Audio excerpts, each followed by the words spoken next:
చేతిలో బంగారు కొండ ఉంది, మేరు పర్వతం. కరస్తే హేమాద్రవు.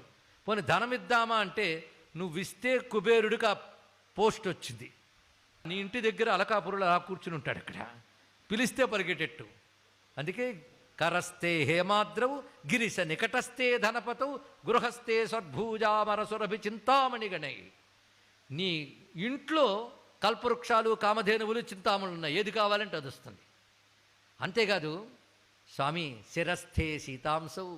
ఒక్కొక్కసారి ప్రేమ పైత్యం ముదిరితే చంద్రుడిని తీసుకొచ్చి నీ తలలో పెడతా అంటాం, ఆ చంద్రుడిని తల మీద ఉన్నాడు, ఇంకేం చేస్తా. చరణయుగలస్థే కెల శుభే. నీకేదైనా ఫేవర్ మంచి చేస్తాం, శుభం చేద్దామంటే శుభాలన్నీ నీ పాదాల్లోనూ ఉన్నాయి. అన్నీ ఉన్న నీకు నేనేమిస్తానయ్యా. కిమర్థం దాస్యేహం భవతు భవదర్థం మమ మనః. ఇంక నీకేమిస్తాను, అన్నీ ఉన్నాయి నీ దగ్గర లేదు, నా మనస్సు ఒక్కటే, అది ఇస్తున్నాను తీసుకోవయ్యా అన్నాడు.